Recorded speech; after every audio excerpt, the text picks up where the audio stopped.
Alrighty, ARCA Legacy Texas. So I'm going to be doing this in a 118-degree track temp. 16 to 1, minus 12, and 60, and then minusing the brake bias. Choose whatever you want for steering ratio, steering offset, but you do want minimum brake bias for this combo. In fact, let me put this all the way down on the in-car adjustments.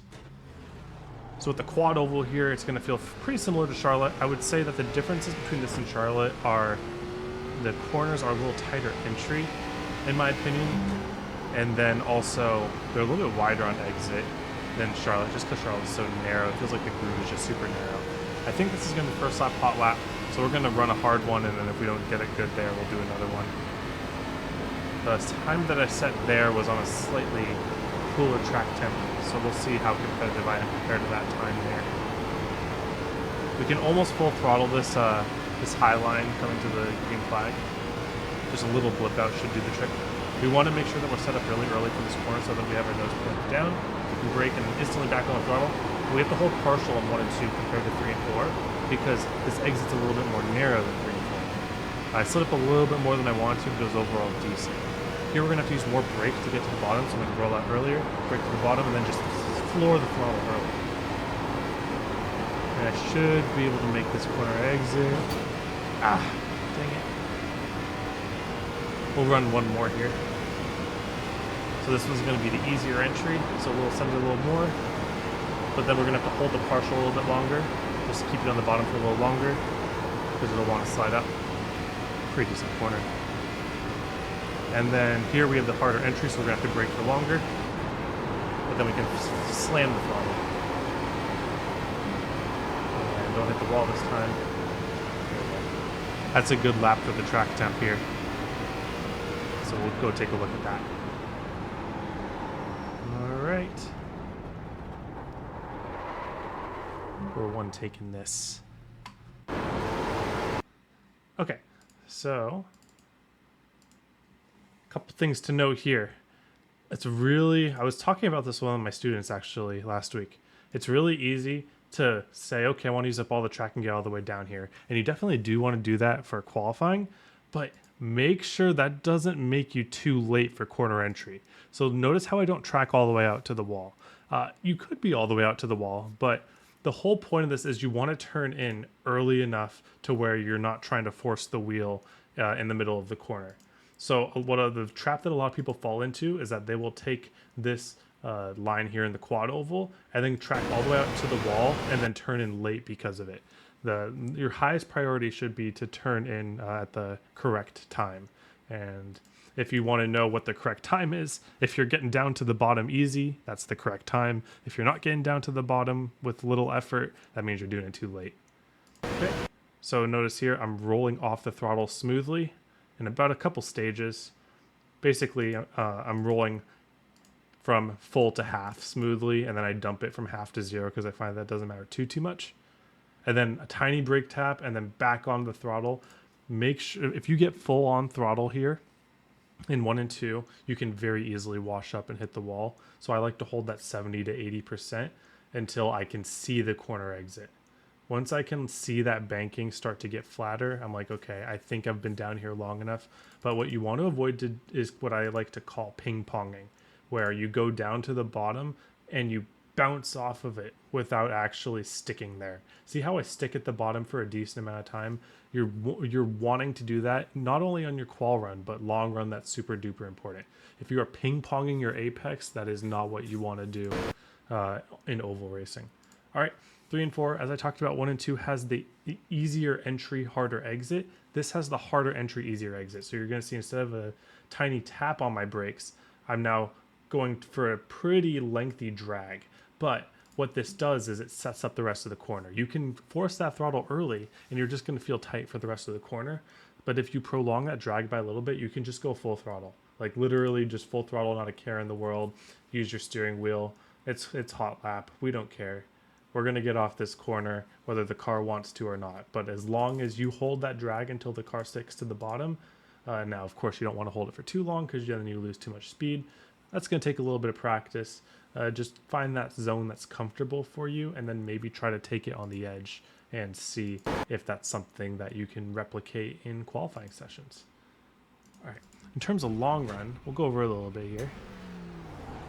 But with long run, you want to run that bottom line. I'm sure that people will try other lines as the run goes on, but just like Charlotte, those people that dominate the bottom lines are probably going to find success.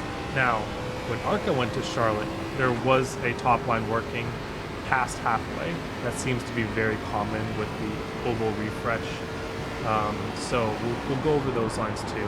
But usually how high lines work is they are really good in 1 and 2 and not very good in 3 and 4. Why is that? Well, because the entry of 1 is wider, so you can carry more momentum and not have to overslow the car as much.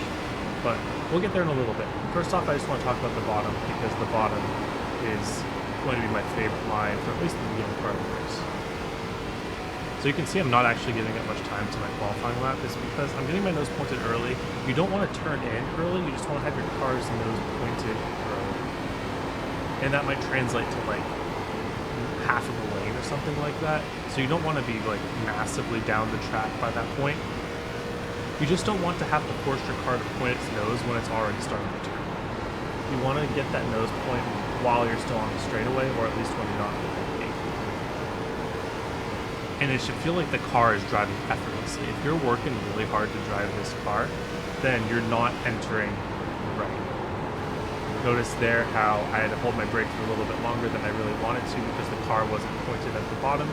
That's the price that we pay.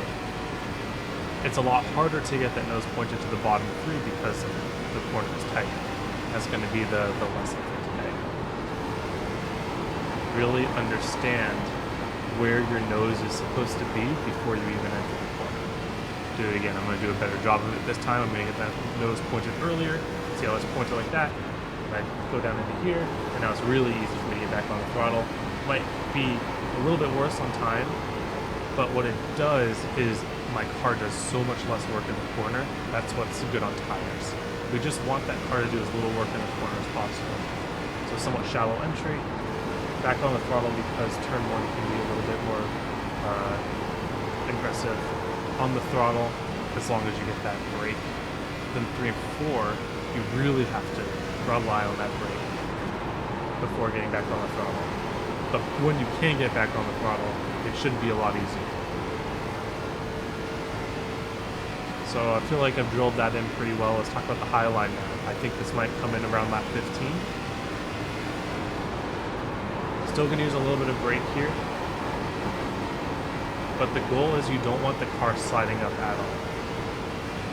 So right now it looks like it's still about 10 slower, and I really don't think, I don't like the 3 and 4 high line.